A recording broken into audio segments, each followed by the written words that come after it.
Olá pessoal, tudo bem? Bem-vindos aqui ao Projeto Live, que nesta tarde tem um convidado especialíssimo para promover a abertura da segunda temporada. Professor Sérgio Arenharte, mestre e doutor pela Universidade Federal do Paraná, onde atua como professor associado, pós-doutor pela Universidade de Firenze, procurador regional da República, autor de diversos artigos e livros, uma referência seguramente para todos nós que estudamos o processo civil, vai hoje nos brindar com considerações acerca do processo estrutural. Vou sempre entregando aqui 2 minutos para que vocês possam acompanhar a live e logo em seguida vamos receber com muito carinho o convidado de hoje. Vamos lá?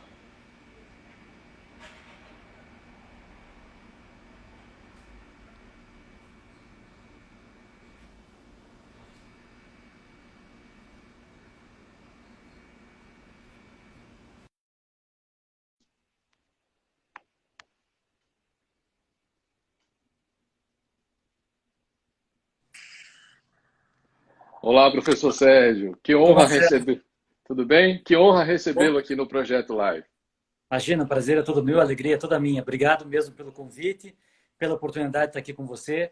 Para mim, essa é uma ferramenta toda nova. Eu acabei de falar com você sobre isso, né? A gente Verdade. vai ficando mais velho, vai ficando meio defasado nessas coisas aí, mas espero que seja uma ferramenta útil para todo mundo que vai participar e que vai assistir. E para mim, sem dúvida, que é uma experiência nova, muito interessante para a gente conhecer essas tecnologias novas e, enfim, poder também aprender várias coisas diferentes com vocês aí.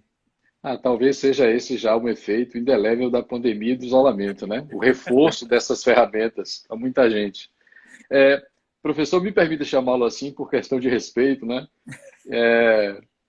Veja, o projeto Live tem como proposta levar críticas pontuais e atualizadas sobre temas específicos do direito, mas de forma leve, descontraída, para a gente colaborar com todo mundo que permanece em casa, né? Para que eles possam manter foco aí nos estudos. Eu sei, inclusive, que o senhor tem dentre os seus grupos de pesquisa, um grupo de pesquisa voltado ao estudo dos processos estruturais. Por isso, a minha sugestão de pauta. Uhum. Nós temos muitos colegas professores que nos honram acompanhando a transmissão, mas há também muitos alunos que nos seguem aqui de vários cantos do Brasil. Eu farei de 7 a 8 perguntas, mas conduzo a live no formato de entrevista para lhe franquear a palavra por mais tempo. O espaço é seu, eu sirvo apenas aqui como mediador. E queria já lhe fazer uma primeira provocação, professor. O que a gente pode entender, né? Eu sei que o tempo não é o ideal, a gente tem aqui em média 40, 45 minutos, mas o que nós poderíamos entender por processo estrutural?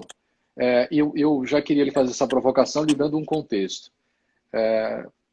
Algumas vezes o senhor escreveu e afirmou uma crítica muito coerente, né, para o fato de que o processo tradicional individual pode não ser a melhor via para a satisfação de determinados direitos. E que o processo coletivo, da maneira como é concebido e desenvolvido no Brasil, pode também não ser a via mais adequada. Então, considerando esse contexto, né, de uma possível incompatibilidade do processo individual e do processo coletivo com o processo estrutural, eu queria saber como é que a gente percebe o que seria o processo estrutural. Muito obrigado, obrigado pela pergunta. E, de fato, isso que você colocou é muito aquilo que eu penso. Eu tenho uma impressão de que, enfim, até porque trabalho com isso cotidianamente, né? Esse é meu trabalho.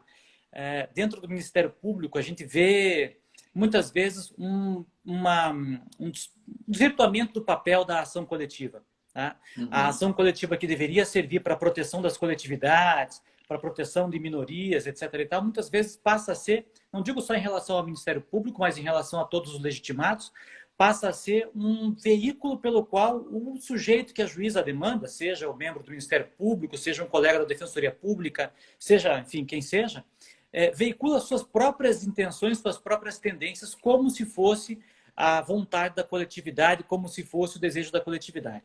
E isso, a meu Uhum. ver, sempre gerou um descompasso entre o papel original da tutela coletiva, né, e aquilo que a tutela coletiva se converte na prática. Né? Algo muito parecido até com uma crítica que é feita com relação à ação coletiva no sistema anglo-americano, em que se fala das chamadas bounty hunters, class actions, né? Então, o sujeito que, na verdade, usa da ação coletiva como um instrumento para ele lucrar com aquela figura. Não é a mesma coisa que a gente tem no Brasil, mas é um desvirtuamento parecido com aquele ali.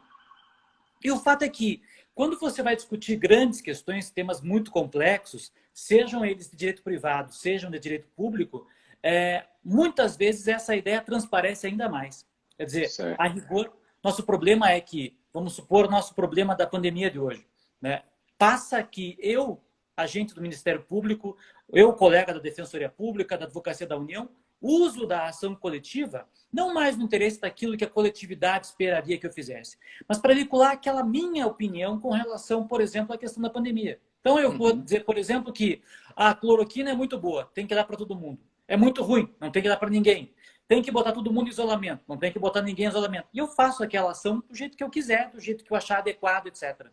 E se eu pego um juiz depois que pensa como eu, né, nós dois decidimos a política pública de saúde para o país inteiro. Isso, a meu ver, sempre foi alguma coisa muito errada. E pesquisando esse tema, claro que você percebe que essa não é uma dificuldade exclusiva brasileira. Isso é uma dificuldade que todos os países têm. E há muito tempo, outros tantos países enfrentam essas questões por meio de uma técnica diferenciada de proteção, chamada tutela estrutural, chamado processo estrutural, que basicamente tem por papel o quê? Focar numa estrutura, seja ela cultural, seja ela social, seja ela econômica, e tentar alterar um pouco essa estrutura para que ela se aperfeiçoe mais, para que ela se afeiçoe mais um pouco aos direitos fundamentais, tais como previstos no texto constitucional. Esse é o papel, digamos assim, fundamental, a ideia fundamental do processo estrutural. Perfeito, professor. Algo que me chama a atenção no processo estrutural é a multiplicidade de interesses envolvidos. O que eu acho que nos coloca a próxima questão. Como conciliar essa multiplicidade de interesses com a dinâmica processual que nós temos hoje? Como é que a gente consegue conciliar essa multiplicidade de interesses no rito processual, não só para efetivar os direitos, mas para garantir também uma produção democrática do resultado? O que o senhor coloca aqui me parece também evidente. Uma tensão muito aparente entre a vontade individual e a vontade coletiva. Duas pessoas, o membro do Ministério Público e o magistrado, de repente, por vontades individuais, o Ministério Público, por vezes falando em nome da sociedade, propondo algo que não necessariamente traduz a vontade da sociedade. Como é que a gente concilia isso? Acho que esse ponto que você tocou talvez seja um dos pontos mais essenciais para a gente pensar não só a tutela estrutural como um todo, mas em particular também a questão da tutela coletiva.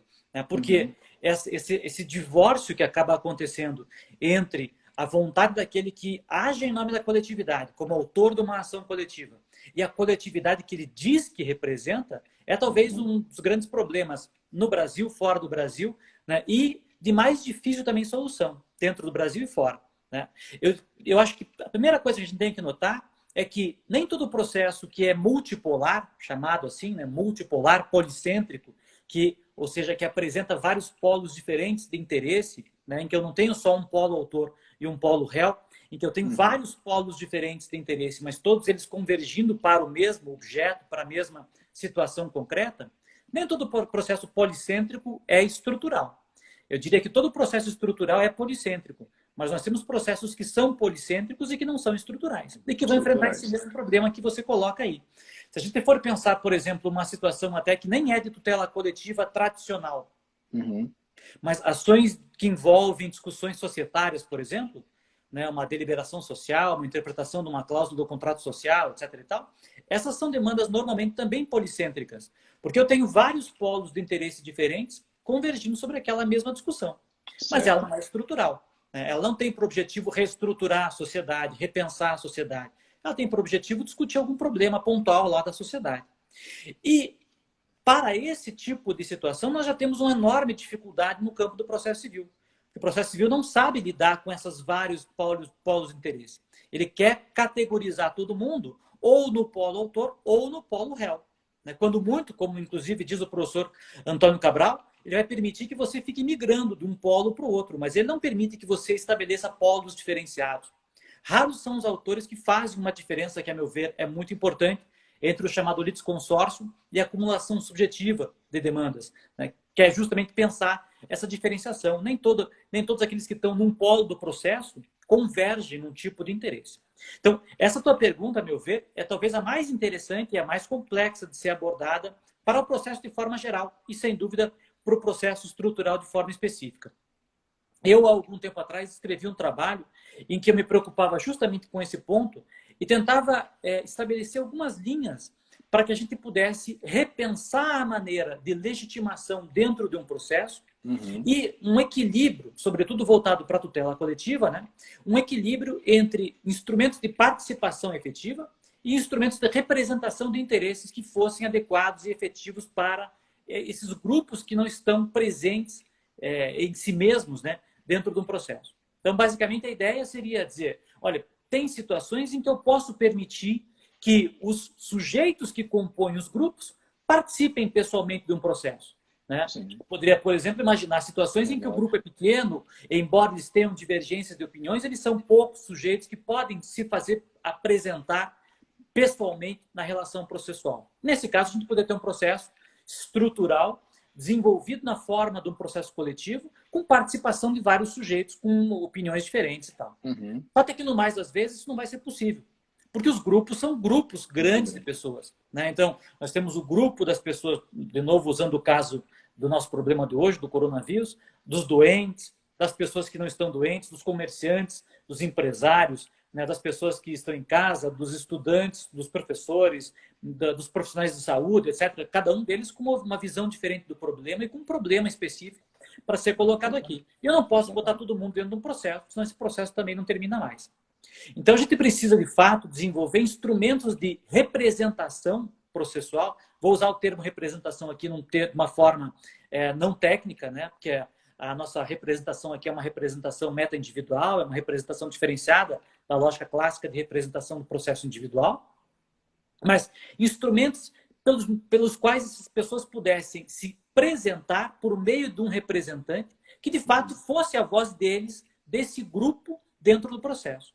Para isso, o direito comparado oferece alguns instrumentos. O principal deles, a meu ver, é a ideia da chamada representatividade adequada, o controle de representatividade adequada, desenvolvido no direito anglo-americano, particularmente no direito norte-americano, e que pode servir como uma ferramenta bastante útil para que a gente saia daquele lugar comum do nosso processo clássico, coletivo, inclusive, né? Para não pensar mais só, é Ministério Público, representa. É Defensoria Pública, representa. É não sei o que, representa. Não, não é assim.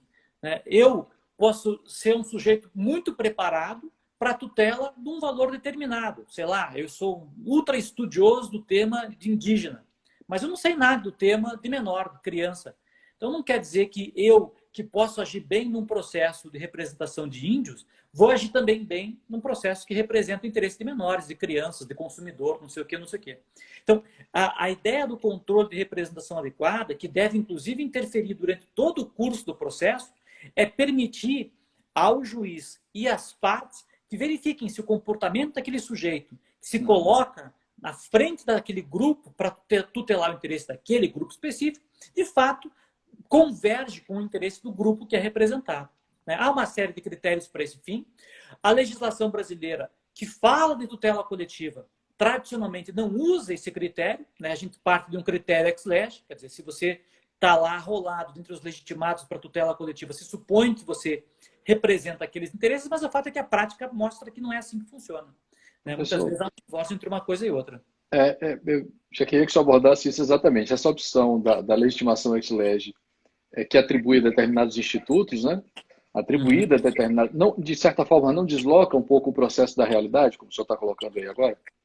O que o processo brasileiro fez foi uma opção, a meu ver, até bastante inteligente, foi dizer, bom, eu vou simplificar o problema da legitimidade, porque esse problema também coloca muita dificuldade, quer dizer, fazer esse controle torna mais difícil o acesso à tutela coletiva. Né? Então, se eu permito ao juiz dizer, você não tem representação adequada, o outro também não tem, o outro não tem, daqui a pouco eu não tenho ninguém que tenha. E, portanto, é mais difícil eu ter acesso a essa via coletiva. Isso já colocado num ambiente em que já era difícil a ação coletiva, né? Foi uma opção inteligente do legislador da época. Dizer, não, Vamos fazer assim, porque assim não tem dúvida. Se o sujeito é Defensoria Pública, é Ministério Público, é isso, é associação, é aquilo, aquilo lá, ele está legitimado e acabou. Né? Então, foi uma opção inteligente, porque ligada a uma outra opção da lei brasileira, que foi a chamada coisa julgada segundo um evento litis. Quer dizer, como a coisa julgada nunca prejudica os indivíduos, na ação coletiva ela é feita só para favorecer os indivíduos, se supôs o seguinte: eu, Ministério Público, ajuizo uma ação em nome da coletividade. Se eu ganho, é porque eu agi de forma adequada, representei adequadamente o interesse daquele grupo. Se eu perdi, provavelmente é porque eu não agi de maneira adequada, eu não fui um bom representante adequado dos interesses do grupo e, portanto, eles não são prejudicados. Eles todos podem ajuizar as suas demandas individuais. A racionalidade do sistema brasileiro é muito interessante, tanto que outros sistemas, como o italiano, por exemplo, admiram muito a forma como nós resolvemos o nosso problema. O fato é que isso implica uma série de outras consequências que na época não se tinha como relevantes, mas que, a meu ver, hoje são muito importantes, que é o custo econômico para o réu de uma demanda coletiva desse modelo de representação. Porque, no fim das contas, o que isso implica dizer é que o réu de uma demanda coletiva nunca ganha uma ação. Ele só deixa de perder a ação na via coletiva.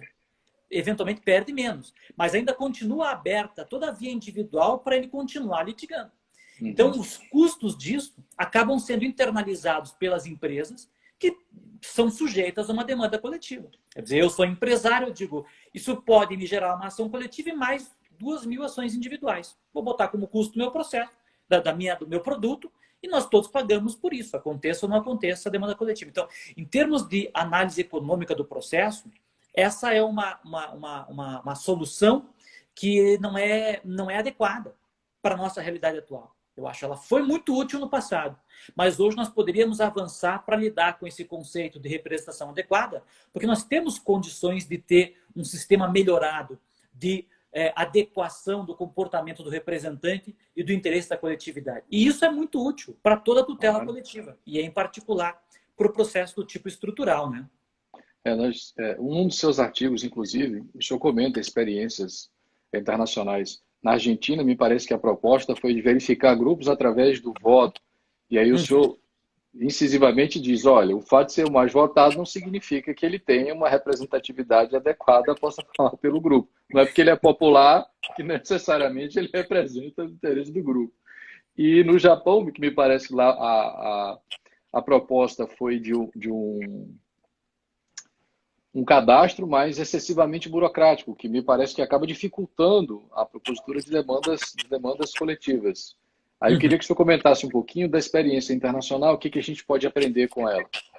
Essas experiências que eu usei ali são muito mais para mostrar... Primeiro, né, é sempre importante que nós percebamos isso e passemos isso para quem está ouvindo a gente.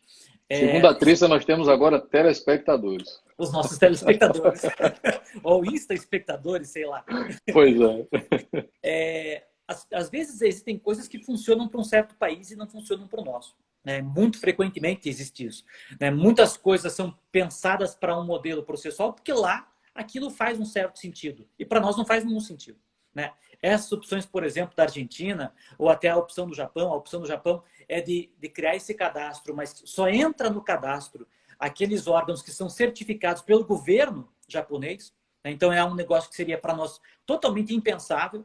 Imagina você se habilitar num cadastro e passar por pelo governo federal, só depois que o governo federal te autorizar é que você entra, de fato, no cadastro e tem legitimidade para propor a ação coletiva. Na época em que eu escrevi esse texto, inclusive, tinha uma única associação que tinha sido certificada, digamos assim, pelo sistema japonês para propor ações coletivas. E é por isso que naquela época também a gente tinha 2 ações coletivas no Japão. Né? Então, claro que uma coisa não guarda relação direta com a nossa realidade. Né? É um modelo muito diferente daquilo que a gente espera para o sistema brasileiro. Né? Então, eu acho que talvez dentro dos sistemas estrangeiros, os sistemas que mais tiveram sucesso são o sistema como o brasileiro, em que você tem uma pré-determinação legal de pessoas que teriam habilitação para propor ações coletivas. Né? É o sistema português, é o sistema italiano, é o sistema europeu de maneira geral.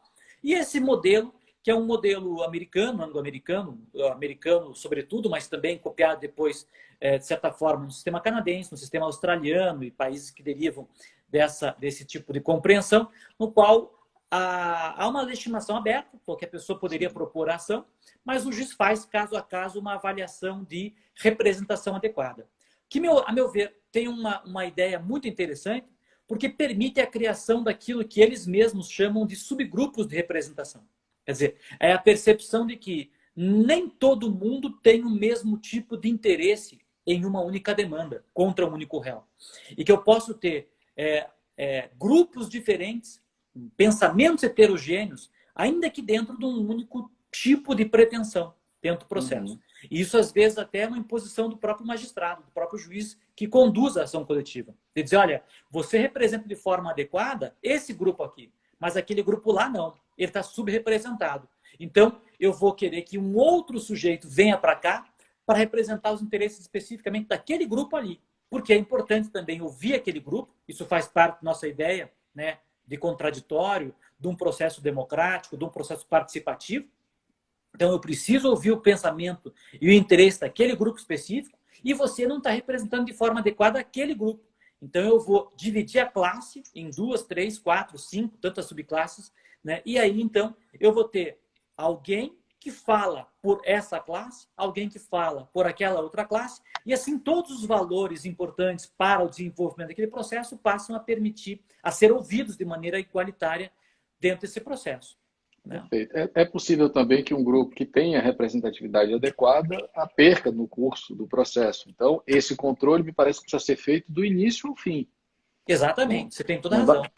Não é para exercer o controle da representatividade adequada no início do processo e depois fechar os olhos para isso, porque a representatividade pode se perder no meio do caminho, né? Exato. Pode se perder totalmente, pode se perder parcialmente. Né? Ao longo do processo, pode ser que eu, que agia de forma muito adequada, passo a não agir mais de maneira adequada. E pode ser que ao longo do processo se mostre que a minha atuação era adequada para um subgrupo, mas não para outro subgrupo. Né? Eu vejo isso muito frequentemente na minha atividade do Ministério Público. Porque, veja, no Brasil o que acontece? Eu, por exemplo, hoje atuo perante um tribunal. Né? Eu não proponho mais ações coletivas. Então, há um colega meu que propõe uma ação coletiva. Quando ele recorre, ele perde o domínio daquela ação coletiva. Aquilo passa a vir para mim. E eu passo a dominar aquilo ali. De repente, eu posso chegar e dizer, eu acho que a ação do colega está totalmente equivocada. E dou um parecer contrário à opinião do sujeito. E não recorro depois à opinião do sujeito. Isso vai depois para uma instância superior, em que outro colega que atua perante um tribunal superior vai dizer, eu não concordo com nenhum dos dois. Na minha opinião, tem uma terceira visão que seria melhor. Quer dizer, essa dissintonia entre o pensamento interno das burocracias, dos órgãos burocráticos brasileiros, até depõe contra a própria ideia da tutela coletiva. E isso acontece no Ministério Público, como acontece também em outros órgãos. Né? Eu vou passar para outro colega atuar, para outro colega, ou às vezes eu estou em primeiro grau, mas eu sou promovido, então no meio do processo já não sou eu mais quem atua, é um outro colega. Né? Isso faz, às vezes, coisas surreais. Né? A gente teve um caso há muito tempo atrás, em que um colega nosso, de primeiro grau, do Paraná, fez um acordo numa ação civil pública, conseguiu um valor, uma indenização bastante grande, foi removido, mudou de cidade, o outro colega que entrou no lugar dele achou que aquele acordo não podia ter sido feito, ajuizou uma ação civil pública contra o acordo obtido numa outra ação civil pública do primeiro colega. Propôs depois impugnação ao cumprimento de sentença. Veja, era a coisa mais surreal do mundo, porque a sentença era uma homologatória de um acordo nosso. E o Ministério Público impugnava o cumprimento de sentença, dizendo que aquele acordo era ilegal. Então, do qual ele mesmo participou. Não tem explicação. E acontece. Acontecem por quê? Porque justamente nós temos um problema, seja externo, seja interno, né, dessa legitimação e desse descompasso entre a nossa atividade e essa representação com a coletividade. Um dos nossos seguidores me pediu aqui para lhe devolver uma pergunta, professor. Será que a gente não teria aqui, na representação adequada, já alguns exemplos de controle judicial, como acontece com as associações?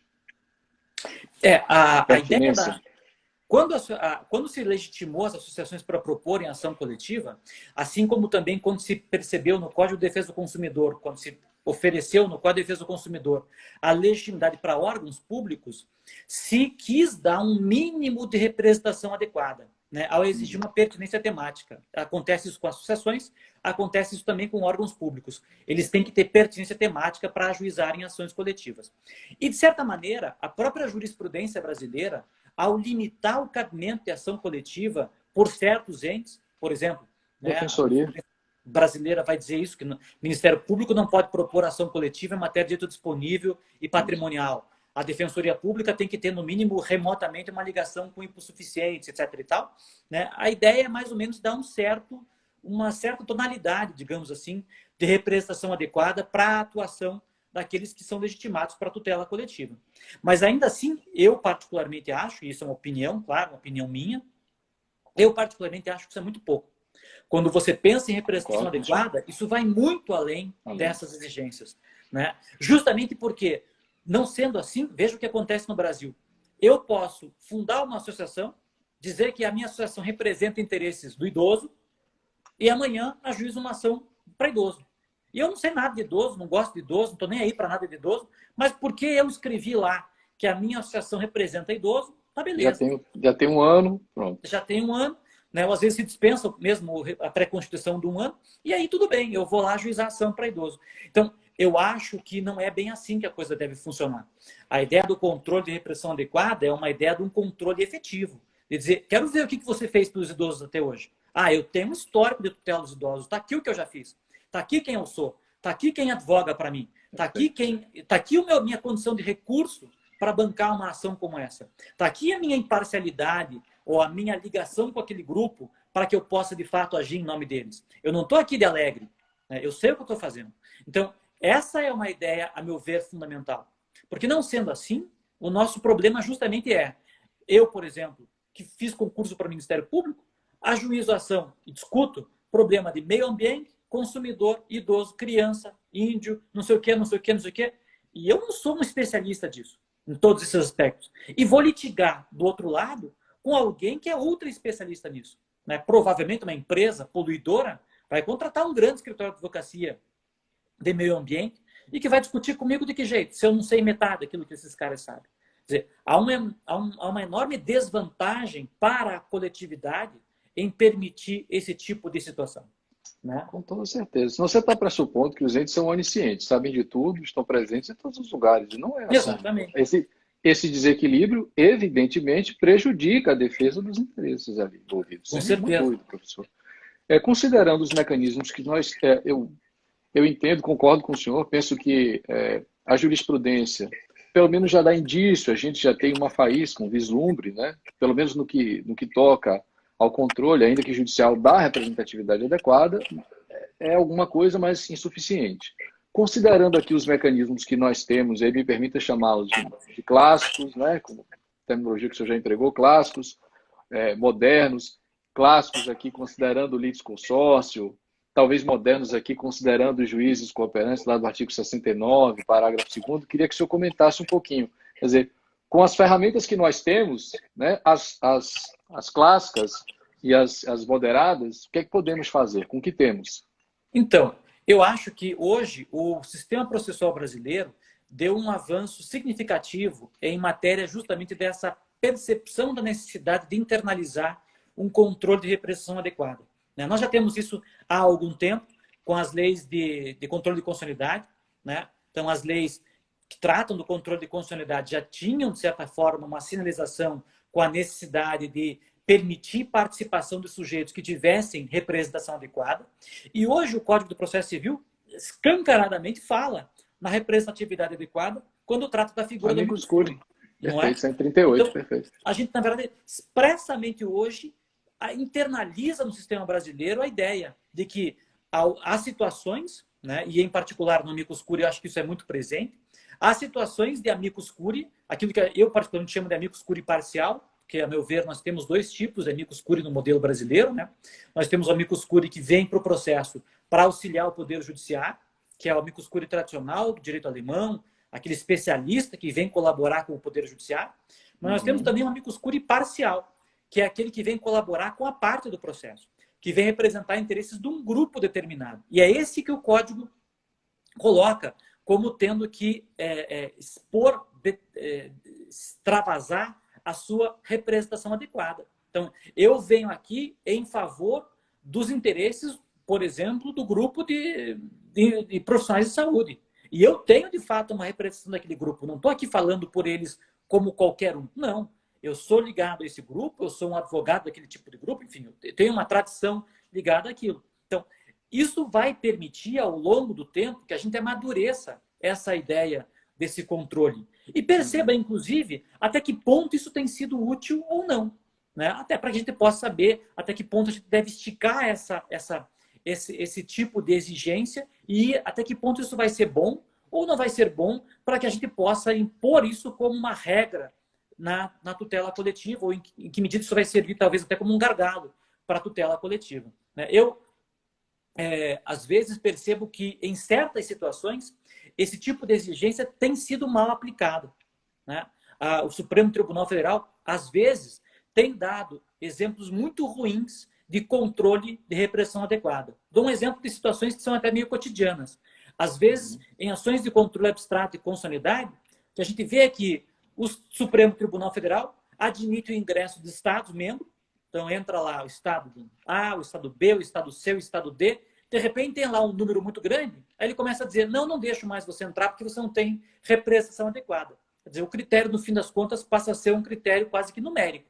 Né? Então, entraram 10 estados, mas eu não quero, vai tumultuar. A 9 eu deixo um mais entrar. Não importa qual seja, não importa se é São Paulo, se é Minas, se é não sei o quê. Tanto faz, é que eu quero um número. Né? O número X me dá legitimidade. Menos do que aquele número eu não tenho. E mais do que lá me atrapalha. Então, esse não é um critério adequado de controle de repressão adequada. Mas, às vezes, se você vê nas decisões tomadas lá, é isso que acontece. Os tribunais dizendo, não, você eu não deixo entrar, porque você não tem representação adequada. Não é, porque ele tem a mesma representatividade de qualquer outro Estado. O que ele não tem, na verdade, é que ele está mais atrapalhando porque está entrando muita gente no processo. Então, é esse o tipo de problema que a gente tem que verificar até que ponto isso vai ser útil, até que ponto isso vai se tornar como um obstáculo para a tutela coletiva. Mas eu, ainda assim, tenho a intuição de que o amadurecimento desse instituto vai servir muito positivamente para que a gente tenha uma tutela coletiva melhorada e para que a gente tenha uma tutela estrutural melhorada também. O senhor falou do ingresso de diversos estados, eu me lembrei agora do exemplo do albergue estadual de Uruguaiana. Exatamente. Começou simples, mas quando chegou na fase de recursal, aí vem a União em vários estados ingressando para tentar reverter a decisão. Eu queria que o senhor comentasse isso, me parece um belo exemplo. Esse caso, inclusive, da unidade prisional de Uruguaiana, a meu ver, é um dos grandes casos de processo que poderia ter sido mais, digamos assim, mais eficazmente desenvolvido como um processo estrutural. Né?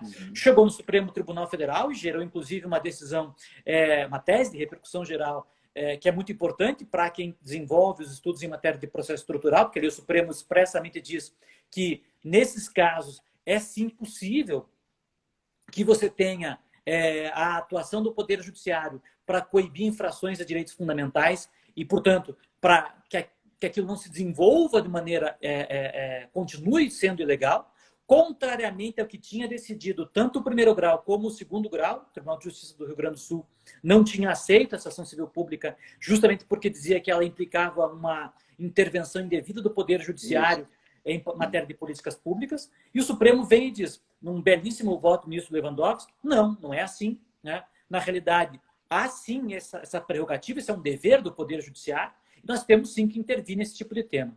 Mas o que eu sempre digo nesse caso, que a meu ver é o ponto mais significativo dessa decisão, é um voto, é uma passagem de um dos votos do ministro Barroso. O ministro Barroso já tinha, inclusive, escrito um trabalho acadêmico sobre isso antes, e ali ele extravasa esse mesmo tipo de pensamento, que é uma análise sobre uma dificuldade que o Poder Judiciário muitas vezes tem de ter uma compreensão ampla do problema para poder intervir. Né? é aquele problema famoso das capacidades institucionais, ou da falta de capacidade institucional do Poder Judiciário.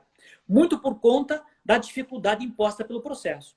Quer dizer, como o processo ele elimina o aspecto sociológico do conflito e traz para o processo só aquilo que as partes discutem, muitas vezes o juiz não tem acesso a uma série de informações que são necessárias para que ele possa examinar bem o conflito. E muitas vezes não traz, inclusive, uma análise de consequência da decisão. O juiz muitas vezes não tem como saber, inclusive hoje está em posição legal, mas ele não tem como saber qual é a consequência da decisão dele. Se, por exemplo, ele determina, então tá, eu vou impor ao judiciário, eu vou impor, perdão, ao Estado do Rio Grande do Sul que arrume lá a situação daquela unidade prisional do Uruguaiana. Ele não tem condições de saber que impacto isso tem para o orçamento do Estado, para o município, para questões até, às vezes, técnicas. Dizer, olha, eu quero que você tenha um cárcere para cada 2, 3 pessoas, por exemplo. Ele não sabe se é essa a recomendação adequada, ele não sabe, enfim, muitos dados ele não tem. Essas dificuldades todas, muitas vezes são impostas justamente porque não era papel do processo tradicional dar para o juiz essa amplitude de informações. Era papel do juiz, era papel do processo, dar para o juiz informações para ele resolver o conflito de A e de B. Quando a gente pensa, no entanto, nessas dificuldades imensas, é que a gente tem uma enorme resistência a permitir que o judiciário decida sobre esse tipo de controvérsia. Quer dizer, a meu ver, uma das grandes críticas que se faz ao chamado ativismo judicial não é propriamente ao ativismo judicial em si. É, sobretudo, ao fato de que o juiz é compelido a ser um juiz ativista em um processo despreparado para permitir que ele seja ativista. Não tem condições dele decidir sobre uma infinidade de problemas tão grande quando eu não dou para ele uma estrutura de cognição e de efetivação adequada. E nesse caso específico do ministro Barroso, a meu ver, a parte interessante do voto dele é a parte em que ele expõe essa dificuldade, ele diz, olha, um dos enormes problemas que a gente tem que ver aqui não é só o problema de que nós temos sim o dever de decidir aqui e de apontar a violação aos direitos fundamentais. Isso é óbvio que tem que acontecer. Mas o problema é como isso deve acontecer. De que maneira o judiciário vai chegar lá e dizer que deve acontecer isso, deve acontecer aquilo, deve fazer a reforma aqui, deve fazer a reforma lá. Isso é um problema que os Estados Unidos vivenciou quando discutia a questão das penitenciárias dos estados do Arkansas, por exemplo, em que, num certo momento, o juiz acabou tendo até que decidir sobre se o prisioneiro tinha que ter ou não o direito a uma alimentação especial. Você é um preso da religião tal, não come carne de porco. Então, você tem direito de ter alimentação que não envolva a carne de porco. Ou, sei lá, eu tenho que dar um tipo específico de sabonete antialérgico, não sei, alguma coisa do gênero. E aí, então, ele veio com uma solução, a meu ver, as especificidades, que chega. Justamente. Sem a meu ver, uma solução muito interessante, que era de dar aquilo que a gente chama de uma decisão, que seria uma decisão compartilhada. Do judiciário dizer, isso é ilegal, não pode acontecer. Estado, me diga como é que você pode resolver esse problema. Me dê você informações técnicas sobre o que você vai fazer e eu vou dizer se é o suficiente ou não. Então, essa atividade, que é uma atividade quase que fica no meio termo, entre o juiz que oferece toda a resposta e aquele juiz que não faz nada.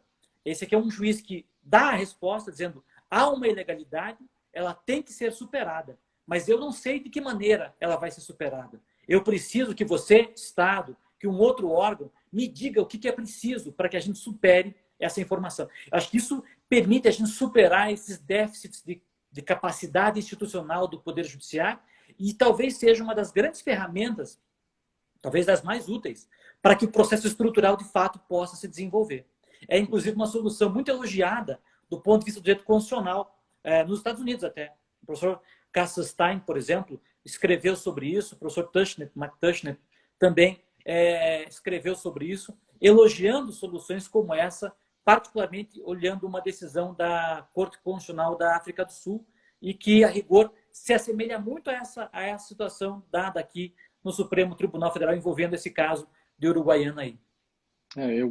Eu penso, professor, que num Estado democrático, respostas adequadas devem ser muitas vezes construídas, mas com base no diálogo, com respeito ao contraditório e sempre com respeita a identidade da demanda.